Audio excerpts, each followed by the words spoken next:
Washington, here is Connie Chung. Good evening. The Speaker of the United States House of Representatives, Newt Gingrich of Georgia, is about to make an unprecedented address to the nation, marking the fulfillment of the so-called contract with America. It's the first time a Speaker of the House has asked for television time since television was invented, a sign of the dramatic shift in political power that began when the Republicans won back the Congress 5 months ago tomorrow. Now here is Speaker Newt Gingrich. Good evening. I want to thank you for joining me tonight and for this chance to give you, the American people, a report on the new Congress, what we've been doing, what we hope to do, and how we're working to keep faith with what you sent us here to do. But first, let me thank the hundreds of thousands of Americans who've written me over the past few months. Your letters, nearly 400,000, are full of good ideas and often moving words of encouragement. This letter, addressed to Dear Mr. Newt, included a portrait of George Washington. It was sent to me by first grader Stephen Koviak from Georgia, and I thank Stephen and everyone else who wrote me, even if you didn't include a picture of George Washington. Last September, the House Republicans signed a contract with America. We signed this contract and made some promises to you and to ourselves.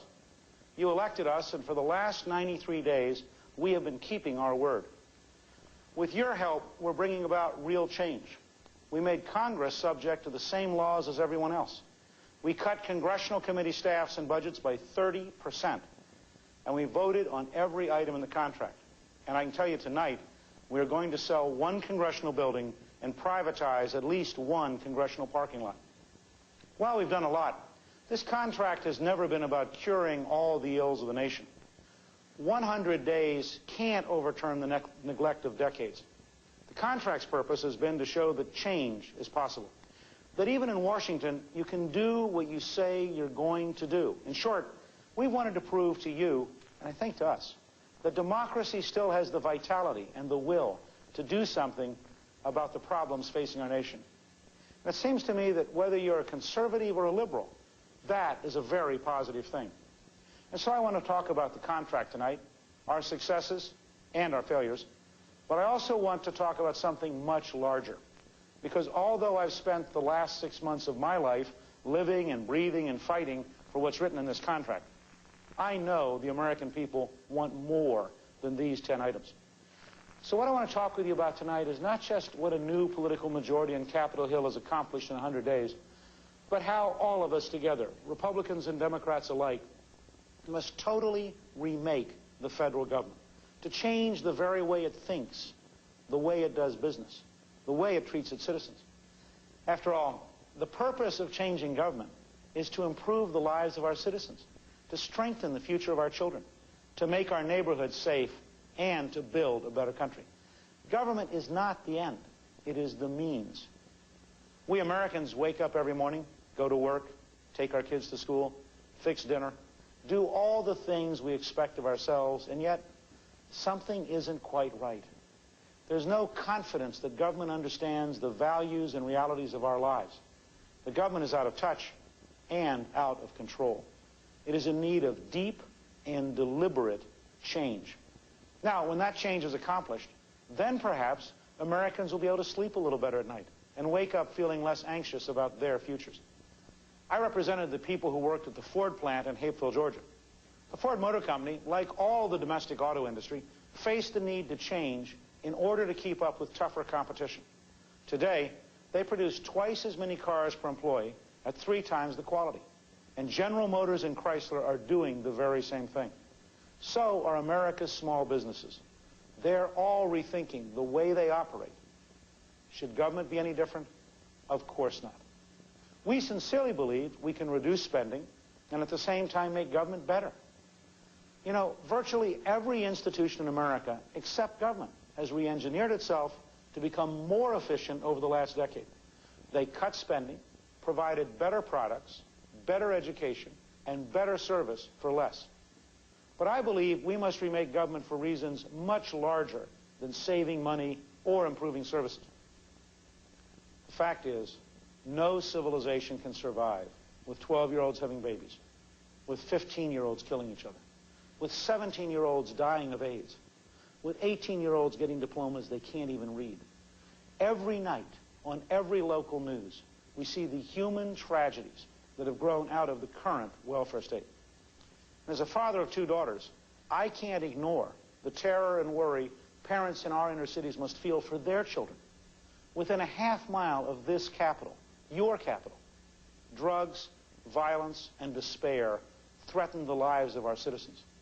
We cannot ignore our fellow Americans in such desperate straits by thinking that huge amounts of tax dollars release us from our moral responsibility to help these parents and their children. There is no reason the federal government must keep an allegiance to failure. You know, with goodwill, with common sense, with the courage to change, we can do better for all Americans. Another fact we cannot turn our head away from is this. No truly moral civilization would burden its children with the economic excesses of the parents and grandparents. Now, this talk of burdening future generations is not just rhetoric. We're talking about hard economic consequences that will limit our children and grandchildren's standard of living. Yet that is what we are doing for the children trapped in poverty, for the children whose futures are trapped by a government debt they're going to have to pay. We have an obligation tonight to talk about the legacy we are leaving our children and our grandchildren. An obligation to talk about the deliberate remaking of our government. This change will not be accomplished in the next 100 days. But we must start by recognizing the moral and economic failure of the current methods of government. In these last 100 days, we have begun to change those failed methods. We outlined 10 major proposals in the contract that will begin to break the logjam of the past. The House passed 9 out of 10. First, we passed the Shays Act, which makes the Congress obey all the laws that other Americans have to obey. The House passed it, the Senate passed it, and the President signed it. So that's one law signed, sealed, and delivered. We passed a balanced budget amendment in the House with bipartisan support. It has been temporarily defeated in the Senate by 1 vote. Although constitutional amendments are harder to get through Congress because they require 2/3 vote rather than a simple majority, don't be discouraged. Senator Dole has said he will call it up for another vote. The momentum is with us, and with your help and your voice, I believe it is possible this amendment will pass later in this Congress. As promised, we introduced a constitutional amendment on term limits. But we failed, even though 85% of House Republicans voted for it. Again, that 2/3 vote. There have been 180 bills introduced to limit congressional terms over America's history, but not one of them ever made it to the House floor until last week when we brought term limits to a vote. I pledge to you that term limits will be the first vote of the next Congress. So keep the pressure on. Keep your hopes up. In both the House and the Senate, we passed a line item veto, just as you asked. It's remarkable that a Republican House and a Republican Senate are giving such a strong tool to the President and the other party. I believe it shows our good faith determination to cut spending. Other contract proposals have passed the House and are being worked on in the Senate. We passed regulatory reform, legal reform, and welfare reform. We passed a $500 tax credit per child. We passed an increase in the earning limit for senior citizens, so they won't have their Social Security checks cut if they earn extra money. We passed a capital gains tax cut and indexed those gains to spur the savings and investment that creates jobs. Even with all these successes and others, the contract with America is only a beginning. It is the preliminary skirmish to the big battles yet to come. The big battles will deal with how we remake the government of the United States. The measure of everything we do will be whether we are creating a better future with more opportunities for our children. New ideas, new ways, and old-fashioned common sense can improve government while reducing its cost. Let me give you an example. The United States government is the largest purchaser of vacuum tubes in the Western world. This is a Federal Aviation Administration tube based on good, solid 1895 technology. This is actually the updated mid-1950s version. When you fly in America, vacuum tubes in the air traffic control system keep you safe. Our purchasing rules are so complicated and so wasteful that our government has not been able in 7 years to figure out how to replace vacuum tubes with this. This is a microchip. It has the computing power of 3 million vacuum tubes. So today's government operates this way. After we remake it, the government of the future will operate this way. My point is this. The same reliance on the obsolete pervades most of the federal government, not just in regard to computers, but in regard to its thinking, its attitudes, its approaches to problems. It's one thing if we're talking about vacuum tubes, but this backward thinking is entirely something else if we're talking about human lives. The purpose of all this change is not simply a better government. It is a better America. A truly compassionate government would replace the welfare state with opportunity, because the welfare system's greatest cost is the human cost to the poor. In the name of compassion, we have funded a system that is cruel and destroys families. Its failure is reflected by the violence, brutality, child abuse, and drug addiction in every local TV news broadcast.